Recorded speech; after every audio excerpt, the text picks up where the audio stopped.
Don't limit your self. अपनी कोई limit बनाकर मत रखिए। अगर आपको आपकी कोई लिमिट लगती है तो वो आपके दिमाग का सिर्फ एक वहम है, क्योंकि आप जितनी ज़्यादा मेहनत करेंगे, जितना ज़्यादा नॉलेज गेन करेंगे, आपकी लिमिट उतनी ही बढ़ती जाएगी। कोई फिक्स लिमिट नहीं है। तो इसलिए कोशिश करिए ज़्यादा से ज़्यादा नॉलेज गेन करने की, और ज़्यादा से ज़्यादा मेहनत करिए, तभी आपकी जो सक्सेस की जर्नी है वो ज़्यादा आसान होगी।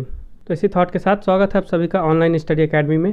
आज डेट है 29 अगस्त 2020, और आज की जो भी इंपॉर्टेंट करंट अफेयर्स हैं वो सारे डिस्कस करेंगे हम इस वीडियो में। और लास्ट में देखेंगे कुछ इंपॉर्टेंट वन लाइनर्स, और लास्ट में क्विज़ भी है, तो मेक श्योर वीडियो को लास्ट तक ज़रूर देखिएगा। तो आइए शुरू करते हैं।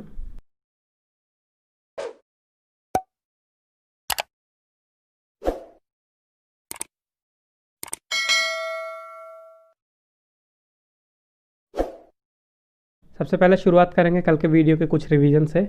गुजरात ने निर्यात तैयारी सूचकांक 2020 में समग्र श्रेणी में शीर्ष स्थान प्राप्त किया है। विश्व जल सप्ताह 2020 की थीम थी water and climate change accelerating action. ISRO ने VSSUT के साथ नवाचार सह उष्मायन केंद्र स्थापित करने के लिए समझौता ज्ञापन पर हस्ताक्षर किए हैं। ड्वेन ब्रेवो T20 मैचों में 500 विकेट लेने वाले पहले गेंदबाज बने। एक्सिस बैंक ने भारतीय युवाओं के लिए लिबर्टी सेविंग्स अकाउंट की शुरुआत की है। विनय तोनसे SBI म्यूचुअल फंड के नए MD और CEO के रूप में नियुक्त हुए। जम्मू कश्मीर ने अपने केसर व्यापार को बढ़ावा देने के लिए एक ई-नीलामी पोर्टल स्थापित किया है। थावरचंद गहलोत जी ने मानसिक स्वास्थ्य पुनर्वास के लिए किरण हेल्पलाइन सेवा शुरू की है। भारत और बांग्लादेश सितंबर 2020 से नए अंतर्देशीय जलमार्ग खोलेंगे। BS येदियुरप्पा जी ने इंडियन चैम्बर ऑफ कॉमर्स द्वारा आयोजित आभासी भारत जापान व्यापार मंच को संबोधित किया। भारत सरकार के राष्ट्रीय ई-गवर्नेंस डिवीज़न ने CSC के माध्यम से उमंग एप्लीकेशन की सेवाओं की सुविधा के लिए कॉमन सर्विस सेंटर के साथ एक समझौते ज्ञापन पर हस्ताक्षर किए हैं। तो ये मूव करते हैं आज के क्वेश्चंस की तरफ। तो आज का पहला क्वेश्चन है, who has become the youngest author to win the International Booker Prize. अंतर्राष्ट्रीय बुकर पुरस्कार जीतने वाले सबसे कम उम्र के लेखक कौन बने हैं। तो अभी हाल ही में मैरिएके लूकस रिजनेवेल्ड ने जीता है 2020 का इंटरनेशनल बुकर प्राइज़ अवार्ड, और वो इस पुरस्कार को जीतने वाले सबसे कम उम्र के लेखक बने हैं, और उनकी एज है अभी 29। तो मैरिएके लूकस रिजनेवेल्ड को 2020 का इंटरनेशनल बुकर प्राइज़ मिला है उनकी लिटरेरी फिक्शन बुक के लिए, जिसका नाम है the discomfort of evening. Okay, ये बुक का नाम भी याद रखिएगा, ये भी इम्पॉर्टेंट है। बुक का नाम है द डिस्कम्फर्ट ऑफ इवनिंग, और ये यंगेस्ट ऑथर बने हैं इस प्राइज़ को जीतने के लिए। इनकी एज है 29, और इस बुक को पब्लिश किया गया था डच में 2018 में, और अभी हाल ही में इसका इंग्लिश में ट्रांसलेशन किया गया है माइकल हडसन द्वारा। और इस अवार्ड की जो प्राइज़ मनी होती है वो होती है 50,000 पाउंड, और इस अवार्ड के रूल्स के मुताबिक जो ऑथर हैं और जो ट्रांसलेटर हैं दोनों में ये प्राइज़ मनी बराबर बराबर स्प्लिट की जाएगी, यानी बराबर बांटी जाएगी। तो 25,000 पाउंड मिलेंगे ऑथर मैरिएके लूकस रिजनेवेल्ड को, और 25,000 पाउंड मिलेंगे माइकल हडसन को। नेक्स्ट क्वेश्चन है, which bank has partnered with Adobe to enhance digital experiences of its customer. किस बैंक ने अपने ग्राहकों के डिजिटल अनुभवों को बढ़ाने के लिए एडोब के साथ भागीदारी की है। तो अभी हाल ही में HDFC बैंक ने एडोब के साथ एक भागीदारी की है, पार्टनरशिप की है, जिसके तहत जो कस्टमर्स हैं HDFC बैंक के, उनके डिजिटल एक्सपीरियंस को बढ़ाया जाएगा। तो ये पार्टनरशिप की है HDFC बैंक ने एडोब एक्सपीरियंस क्लाउड सॉल्यूशंस के साथ, और इस पार्टनरशिप के तहत कुछ सर्विसेज प्रोवाइड कराई जाएंगी HDFC बैंक के द्वारा, ताकि जो वहाँ के कस्टमर हैं उनका डिजिटल एक्सपीरियंस बढ़े। तो वो सर्विसेज हैं, सबसे पहले है कि आप कोई भी डिवाइस का यूज़ करके इंड टू इंड ट्रांजैक्शन कर सकते हैं, यानी किसी से भी पैसे भेज सकते हैं या रिसीव कर सकते हैं। दूसरा है कि आप डिजिटली ऑनलाइन ही बैंक अकाउंट खोल सकते हैं HDFC में, बिना HDFC के बैंक जाए, मतलब आपको फिजिकली ब्रांच में जाने की ज़रूरत नहीं पड़ेगी, आप घर बैठे ही बैंक अकाउंट खोल सकते हैं डिजिटली। तीसरा है, ये एक प्लेटफॉर्म है जहाँ पे आप अप्लाई कर सकते हैं लोन्स के लिए डिजिटली। ओके, फिर से वही चीज़ है, बिना ब्रांच गए ही आप लोन के लिए अप्लाई कर सकते हैं ऑनलाइन डिजिटली ही, और ये सर्विसेज जो है ये 24/7 अवेलेबल रहेंगी। और लास्ट एक सर्विस है वो है मैनेजिंग इन्वेस्टमेंट, यानी जो आपके इन्वेस्टमेंट हैं बैंक्स में उनको आप मैनेज कर सकते हैं बिना किसी फिजिकल इंटरफेस के। HDFC की बात करें तो इसका पूरा नाम है housing development and finance corporation limited, और इसका हेडक्वार्टर है मुंबई महाराष्ट्र में। यहाँ के MD और CEO हैं प्रेजेंट में आदित्य पुरी, और अभी हाल ही में RBI ने शशिधर जगदीशन जी का अपॉइंटमेंट को मंजूरी दे दी है। तो अब 27 अक्टूबर 2020 से नए एमडी और सीईओ होंगे शशिधर जगदीशन जी। और ये पॉइंट आपको याद रखना है, ये काफ़ी इम्पॉर्टेंट है। और यहाँ के चेयरमैन हैं दीपक एस पारेख और टैगलाइन है HDFC बैंक की, we understand your world. Next question है, which states union territory government has launched healthy body healthy mind campaign. किस राज्य केंद्र शासित प्रदेश सरकार ने स्वस्थ शरीर स्वस्थ मन अभियान शुरू किया है। तो अभी हाल ही में दिल्ली गवर्नमेंट ने शुरू किया है यूथ्स के लिए और स्टूडेंट्स के लिए उनकी फ़िटनेस को ध्यान में रखते हुए एक कैंपेन, और उसका नाम दिया गया है हेल्दी बॉडी हेल्दी माइंड। तो कोविड-19 के चलते लॉकडाउन चल रहा है और ऐसे में जो स्कूल्स हैं और कॉलेजेस बंद हैं बिल्कुल, तो जो यूथ्स हैं और स्टूडेंट्स हैं उनकी फ़िज़िकल एक्टिविटीज़ पे भी काफ़ी प्रभाव पड़ रहा है, वो भी नहीं कर पा रहे हैं फ़िज़िकल एक्टिविटीज़। तो उन्हीं के लिए ये कैंपेन चलाया गया है हेल्दी बॉडी हेल्दी माइंड के नाम से। और इस कैंपेन के तहत एक यूट्यूब चैनल चलाया जा रहा है दिल्ली सरकार के द्वारा, जिसमें हर बुधवार को एक वीडियो अपलोड होगा। और उस वीडियो को देख के जो स्टूडेंट्स हैं घर पे ही प्रैक्टिस कर सकते हैं कैसे अपना फ़िटनेस मेंटेन करना है, और अलग अलग तरह की एक्टिविटीज़ परफॉर्म कर सकते हैं देख के फ़िज़िकल एक्टिविटीज़। तो दिल्ली के चीफ मिनिस्टर हैं अरविंद केजरीवाल, लेफ्टिनेंट गवर्नर हैं दिल्ली के अनिल बैजल, और कैपिटल है दिल्ली की न्यू दिल्ली। नेक्स्ट क्वेश्चन है, which country is planning to host BRICS games in 2021। 2021 में कौन सा देश ब्रिक्स खेलों की मेज़बानी करने की योजना बना रहा है। तो इंडिया यानी कि भारत प्लान बना रहा है अगले साल ब्रिक्स गेम्स ऑर्गेनाइज़ कराने की इंडिया में। तो अभी हाल ही में जो स्पोर्ट्स मिनिस्टर हैं किरेन रिजिजू जी, इन्होंने हाल ही में ब्रिक्स नेशन के जो भी कंट्रीज़ हैं, Brazil, Russia, India, China, South Africa, तो सारे कंट्रीज़ के स्पोर्ट्स मिनिस्टर की एक मीटिंग थी। तो उस मीटिंग को अटेंड किया किरेन रिजिजू जी ने, और वहीं पे ये अनाउंसमेंट की है कि अगले साल इंडिया होस्ट करेगा ब्रिक्स गेम 2020। ये अभी कंफर्मेशन नहीं है, ऐसा प्लानिंग चल रहा है।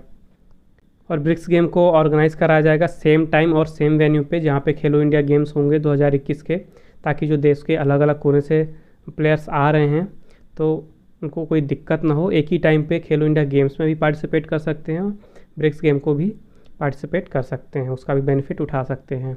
और बात करें ब्रिक्स की, तो जो कंट्रीज़ हैं ब्रिक्स में तो वो हैं Brazil, Russia, India, China, South Africa. इन कंट्रीज़ के नाम के इनिशियल से ही इसका नाम बना है ब्रिक्स।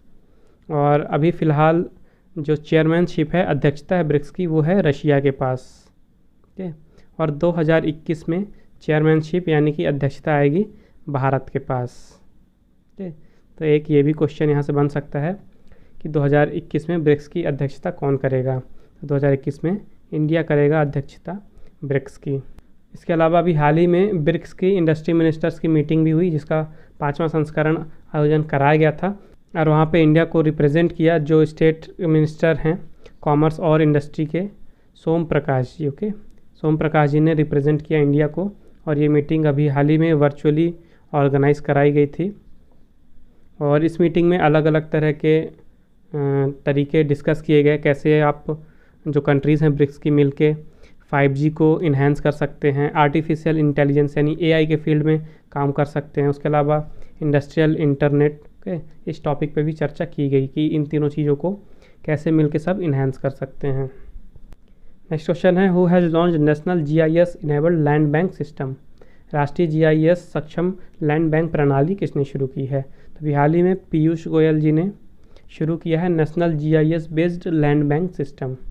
तो GIS का मतलब है जोग्राफिक इंफॉर्मेशन सिस्टम, और पीयूष गोयल जी ने लॉन्च किया है national GIS enabled land bank system, जिसे अभी फ़िलहाल में सिर्फ 6 स्टेट्स के लिए लागू किया गया है, लॉन्च किया गया है, बाद में बाकी स्टेट्स के लिए आएगा ये। और ये सिस्टम एक तरह का GIS इनेबल्ड डेटाबेस है। ओके, एक तरह का डेटाबेस है जिसमें भारत के सभी राज्य और यूनियन टेरिटरीज़ के लगभग 3300 इंडस्ट्रियल पार्क्स का उनका इन्फॉर्मेशन है। इस डेटाबेस में इन्फॉर्मेशन किस टाइप का, जैसे कि forest area, drainage system, raw material क्या हैं, उसके अलावा heat map, multiple layer of connectivity, तो इस टाइप की इन्फॉर्मेशन इस डेटाबेस पे प्रोवाइड कराई गई है। और अभी हाल ही में पीयूष गोयल जी ने एक और वर्चुअल मीटिंग अटेंड की थी, वो थी virtual meeting of ASEAN India business council meet. Okay, और इस मीटिंग में पीयूष गोयल जी ने बताया कि कैसे इंडिया और आसियान मिल के जो ट्रेड है इंडिया और आसियान के बीच में, उसको $300 बिलियन के भी ऊपर पहुंचा सकते हैं। नेक्स्ट क्वेश्चन है, who has launched directorate general national cadet Corp DGNCC app for NCC training. NCC प्रशिक्षण के लिए DGNCC ऐप को किसने लॉन्च किया है? तो अभी हाल ही में डिफेंस मिनिस्टर राजनाथ सिंह जी ने लॉन्च किया है NCC की ट्रेनिंग के लिए एक ऐप जिसका नाम है DGNCC और इसका पूरा नाम है directorate general national cadet corps. जो NCC यानी कि नेशनल कैडेट कॉर्प्स हैं, तो इन कैडेट्स की जो ट्रेनिंग होती है वो मोस्टली कॉन्ट्रैक्ट बेस्ड पे होती है और वो होती है स्कूल्स और इंस्टीट्यूशन में, कॉलेजेस में। और अभी पेंडेमिक के चलते लॉकडाउन में सारे ही स्कूल और कॉलेज जो हैं वो बंद हैं और अभी आगे खुलने के भी आसार नज़र नहीं आ रहे हैं। तो ऐसे में जो NCC है उनको ट्रेनिंग नहीं मिल पा रही है, तो उन्हीं की ट्रेनिंग के लिए डिफेंस मिनिस्ट्री ने ये कदम उठाया है और DGNCC नाम की ये ऐप लॉन्च की है, जिसके तहत जो NCC है, NCC के मेंबर्स को ऑनलाइन ट्रेनिंग प्रोवाइड कराई जाएगी। तो इसमें उन्हें मिलेगा NCC के लिए ट्रेनिंग मटेरियल, जिसमें कि सिलेबस भी इंक्लूडेड है, समरी है, ट्रेनिंग वीडियोस हैं और उसके अलावा फैक्ट्स हैं यानी कि फ्रीक्वेंटली आस्क्ड क्वेश्चंस। तो ये सब कुछ अवेलेबल रहेगा इस ऐप में। नेक्स्ट क्वेश्चन है, who has chaired the 17th joint commission meeting between India and Vietnam. Bharat और वियतनाम के बीच 17वें संयुक्त आयोग की बैठक की अध्यक्षता किसने की? तो अभी हाल ही में भारत और वियतनाम के बीच 17वीं संयुक्त आयोग बैठक आयोजित हुई थी और उस बैठक में भारत की तरफ से अध्यक्षता की भारत के external affair minister doctor S Jaishankar ji ने। तो इस साल ये 17वीं मीटिंग थी इंडिया वियतनाम जॉइंट कमीशन की और ये मीटिंग थी trade, economic, scientific and technological cooperation के लिए और इस मीटिंग को वर्चुअली ऑर्गेनाइज कराया गया था। भारत की तरफ से इसे को चेयर किया भारत के external minister doctor S Jaishankar ji ने और वियतनाम की तरफ से वहाँ के जो एक्सटर्नल अफेयर मिनिस्टर हैं फाम बिन मिन, उन्होंने को चेयर किया, यानी वियतनाम की तरफ से अध्यक्षता की। और मीटिंग के दौरान दोनों पक्षों ने यानी भारत और वियतनाम ने अपने अप्रूवमेंट दिए कि वो ज़्यादा से ज़्यादा इकोनॉमिक सेक्टर में और डिफेंस सेक्टर में अपना इंगेजमेंट देंगे। इसके अलावा दोनों देशों ने civil nuclear energy, space sector, marine science और न्यू टेक्नोलॉजीज़ के फील्ड में भी अपना अपना एग्रीमेंट दिया कि इस फील्ड में भी एक्सप्लोर किया जाएगा दोनों देशों द्वारा। और जो वियतनाम की कैपिटल है वो है हैनोई और करेंसी है वियतनामीज डोंग। नेक्स्ट क्वेश्चन है, which state has launch the first marine ambulance Prateeksha. किस राज्य ने पहली समुद्री एम्बुलेंस प्रतीक्षा शुरू की है? तो अभी हाल ही में केरला में शुरू की गई है पहली समुद्री एम्बुलेंस और उसका नाम दिया गया है प्रतीक्षा। तो समुद्री एरिया में जो वहाँ के लोकल पीपल्स हैं या जो मछुआरे हैं तो समुद्र में जाते हैं मछली वगैरह पकड़ने, लेकिन कई बार होता है कि मौसम की ख़राबी की वजह से वो बीच में फंस जाते हैं और कई बार उनकी मृत्यु तक हो जाती है। इसलिए ये मैरीन एम्बुलेंस शुरू की गई है इस सर्विस को और इसमें फ़र्स्ट एड तो होगा ही, साथ ही साथ ये रेस्क्यू ऑपरेशन भी परफॉर्म कर सकती है। और ये एम्बुलेंस कैपेबल है एक साथ 5-5 पीपल को क्रिटिकल केयर प्रोवाइड कराने के लिए, मतलब 5 लोगों का एक साथ इलाज ये कर सकती है। उसके अलावा जो इसकी मैक्सिमम स्पीड है वो है 14 नॉट्स और इसमें जो इंजन यूज़ किया गया है उसका नाम है स्कैनिया इंजन। और प्रतीक्षा मैरीन एम्बुलेंस के बाद 2 और नई मैरीन एम्बुलेंस जो हैं वो डिप्लॉय होने वाली हैं, जिनका नाम है प्रत्याशा और करुण्या।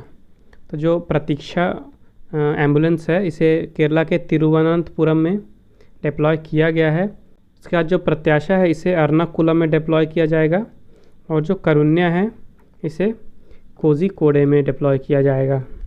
केरला की बात करें तो यहाँ के चीफ मिनिस्टर हैं पिनराई विजयन, कैपिटल है तिरुवनंतपुरम और गवर्नर है आरिफ मोहम्मद खान।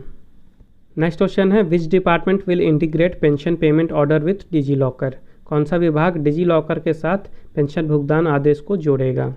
तभी हाल ही में जो department of pension and pensioner welfare है उन्होंने डिसाइड किया है कि जो पेंशन पेमेंट ऑर्डर है उसको वो इंटीग्रेट करेंगे यानी जोड़ेंगे डिजी लॉकर के साथ। और ऐसा किया जा रहा है ताकि जो सेंट्रल गवर्नमेंट के एम्प्लॉयज़ हैं, पेंशनर हैं जिनको पेंशन मिलती है, तो उनको पेंशन के लिए कोई भी दिक्कत ना हो, सब कुछ काम आसान हो जाए। तो अब जो इंटीग्रेटेड सिस्टम है वो जनरेट करेगा पेंशन पेमेंट ऑर्डर को, ओके, यानी एक सिस्टम जनरेट करेगा पेंशन पेमेंट ऑर्डर को।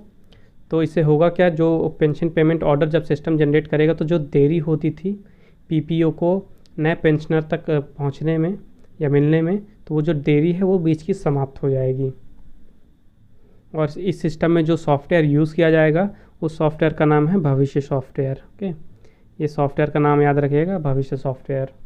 इससे पहले जो भारत सरकार है उन्होंने पेंशनर के वेलफेयर के लिए कुछ और भी स्कीम पहले लॉन्च की हुई हैं, जिसमें से है प्रधानमंत्री वय वंदना योजना, एक है प्रधानमंत्री सुरक्षा बीमा योजना, एक है अटल पेंशन योजना और एक है प्रधानमंत्री जीवन ज्योति बीमा योजना। तो ये सारी स्कीम अभी पास्ट में ऑलरेडी लॉन्च हो चुकी हैं। नेक्स्ट क्वेश्चन है, who has chaired the 41st GST council meet? 41वें जीएसटी परिषद की बैठक की अध्यक्षता किसने की? तो अभी हाल ही में जो फाइनेंस मिनिस्टर हैं निर्मला सीतारमण जी, उन्होंने चेयर की है जो 41st जीएसटी काउंसिल मीटिंग है उसकी। तो अभी हाल ही में 41वीं जीएसटी काउंसिल मीट ऑर्गेनाइज़ कराई गई, जिसकी अध्यक्षता की निर्मला सीतारमण जी ने, और इस काउंसिल में डिस्कस किया गया जो कंपनसेशन और रिवेन्यू लॉस हैं उसके बारे में। इसके अलावा जो 3 मेन फीचर डिस्कस किए गए इस काउंसिल मीटिंग में वो थे कि जो फिजिकल ईयर 2020-21 का है उसमें जो जीएसटी में गिरावट आई 2.3 लाख करोड़ की गिरावट आई उसके बारे में। उसके अलावा जो कंपनसेशन सेस है उसमें भी गिरावट आई, उसके बारे में डिस्कस हुआ। और तीसरा जो पॉइंट था वो ये था कि जो टैक्सेस हैं उसमें किसी तरह का इंक्रीज़ नहीं किया गया। तो ये 3 पॉइंट पे डिस्कशन किया गया। और वहीं बात करें कि जो पिछली जीएसटी काउंसिल की मीटिंग हुई थी उस मीटिंग में डिस्कस किया गया था कि जो जुलाई 2017 से लेकर जनवरी 2020 तक के जो लेट फाइलिंग रिटर्न्स थे उनमें जो फ़ीस लगने वाली थी उस फीस को माफ़ कर दिया गया था, ताकि जो कोविड-19 का इम्पैक्ट है क्राइसिस का एमएसएमई सेक्टर में उसको कम किया जा सके। नेक्स्ट क्वेश्चन है, who has been appointed as the chairman of newly setup expert panel to redefine DRDO? DRDO को फिर से परिभाषित करने के लिए नए बनाए गए एक्सपर्ट पैनल के अध्यक्ष के रूप में किसे नियुक्त किया गया है? तो अभी हाल ही में जो डीआरडीओ के चेयरमैन हैं जी सतीश रेड्डी जी, उन्होंने एक नया एक्सपर्ट पैनल सेटअप किया है और उस एक्सपर्ट पैनल के चेयरमैन के रूप में नियुक्त किए गए हैं जो आईआईटी दिल्ली के डायरेक्टर हैं V Ramgopal Rao ji. Okay, V Ramgopal Rao ji को नियुक्त किया गया है उस एक्सपर्ट पैनल कमेटी का चेयरमैन। तो ये 5 मेंबर की कमेटी है। ओके, मतलब इस कमेटी में 5 मेंबर होंगे और जो चेयरमैन है वो हैं आईआईटी दिल्ली के डायरेक्टर वी रामगोपाल राव जी। और इस कमेटी का काम होगा जो डीआरडीओ की 57 लैब्स हैं, 57 लैब्स हैं, उनकी ड्यूटीज़ को रिव्यू करना। भारत सरकार का जो एक एम है कि जो इंडियन मिलिट्री है उसमें जो फॉरेन की जो डिपेंडेंसी है, मतलब भारत दूसरे देशों पे डिपेंडेंट है इंपोर्ट्स के लिए, मतलब काफ़ी सारी चीज़ें इंपोर्ट करता है इंडिया अलग अलग नेशन से, तो उस सब पे डिपेंडेंसी ख़त्म हो जाए और जो भारत है आत्मनिर्भर बने, सब कुछ जो है इंडिजीनियस हो यानी स्वदेशी हो, सब कुछ भारत का ही बना हो। तो इसी एम को फुलफ़िल करने के लिए ये कमेटी बनाई गई है, ये पैनल। और अभी करंट में बात करें तो इंडिया इंपोर्ट करने पे दूसरे नंबर पे है, यानी पहले नंबर पे है सऊदी अरेबिया। सऊदी अरेबिया करता है सबसे ज़्यादा इंपोर्ट विश्व के अलग अलग देशों से, और दूसरे नंबर पे है भारत। और ये पैनल जो है ये 45 दिन के अंदर अपनी रिपोर्ट पेश करेगा। तो ये मूव करते हैं आज के वन लाइनर्स की तरफ। सबसे पहले है, Indian army chief general Manoj Mukund Naravane has released a book titled national security challenges young scholars perspective. भारतीय सेना प्रमुख जनरल मनोज मुकुंद नरवाने ने national security challenges young scholars perspective नामक पुस्तक का विमोचन किया है। नेक्स्ट है, Mike Bryan and Bob Bryan have announced retirement from lawn tennis. Mike Bryan और बॉब ब्रायन, जिन्हें ब्रायन ब्रदर्स के नाम से भी जाना जाता है, उन्होंने अभी हाल ही में लॉन टेनिस से संन्यास की घोषणा की है। और जो ब्रायन ब्रदर्स हैं वो अमेरिका के लिए खेलते थे टेनिस में, और डबल्स टूर्नामेंट की ये सबसे ज़्यादा सक्सेसफुल जोड़ी मानी जाती है। नेक्स्ट है, Jeff Bezos becomes first person to hit a net worth of $200 billion. तो जो अमेज़न के मालिक हैं जेफ बेजोस, उनकी जो अब टोटल कमाई है वो हो गई है 200 बिलियन अमेरिकी डॉलर, और इतनी कमाई करने वाले वो पहले व्यक्ति बन गए हैं। नेक्स्ट है, Japanese PM Shinzo Abe to resign due to health conditions.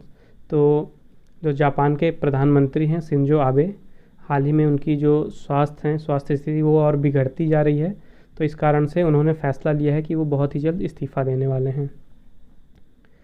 और लास्ट है, according to report of centre for excellence and environment on construction waste, India recycles only 1% of its demolition and construction waste. तो अभी हाल ही में जो centre for science and environment है, उन्होंने अपनी एक रिपोर्ट जारी की है जो कंस्ट्रक्शन वेस्ट है उसके ऊपर, और उस रिपोर्ट के अनुसार जो भारत है, तो भारत जितना कंस्ट्रक्शन वेस्ट पैदा करता है उसका सिर्फ 1% ही रिसाइकल करके यूज़ करता है। तो अब समय आज के क्विज़ का। आज के क्विज़ का क्वेश्चन है, which football club has won the UEFA champions league 2020? किस फुटबॉल क्लब ने यूएफए चैम्पियंस लीग 2020 जीता है? तो मेक श्योर इस क्वेश्चन का आंसर जरूर दें कमेंट बॉक्स में। आइए देखते हैं कल के वीडियो का क्वेश्चन। कल के वीडियो का क्वेश्चन था, which country has discovered natural gas reserve in Black Sea? काला सागर में प्राकृतिक गैस के भंडार की खोज किस देश ने की है? तो अभी हाल ही में तुर्की ने डिस्कवर किया है एक नेचुरल गैस रिजर्व का ब्लैक सी में। तो जिन्होंने भी इसका राइट आंसर दिया है उनको मेरी तरफ से कॉन्ग्रेचुलेशंस। बस इसी तरह मेहनत करते रहिए और राइट आंसर देते रहिए। तो आज का सेशन यहीं समाप्त होता है। आई होप आपको ये वीडियो हेल्पफुल लगी होगी। अगर आपको वीडियो अच्छी और हेल्पफुल लगी है तो मेक श्योर वीडियो को लाइक कीजिए, शेयर कीजिए और चैनल को सब्सक्राइब कीजिए। अगर आपको आज के वीडियो का PDF चाहिए तो मैंने डिस्क्रिप्शन में टेलीग्राम चैनल की लिंक दे दी है। आप हमारे टेलीग्राम चैनल पे जाके आज का PDF डाउनलोड कर सकते हैं। उसके साथ ही आप फेसबुक में मुझे फॉलो कर सकते हैं ऑनलाइन स्टडी अकेडमी 20 पे, और आप इंस्टाग्राम में मुझे फॉलो कर सकते हैं online.study.academy सर्च करके। तो मिलते हैं कल फिर एक नए वीडियो में कुछ नए करंट अफेयर्स के साथ, और साथ में देखेंगे कुछ इंपॉर्टेंट वन लाइनर्स और क्विज तो होगा ही। तो मेक श्योर कल भी आप हमारे साथ इसी टाइम पे जुड़े। तब तक के लिए take care and thank you guys.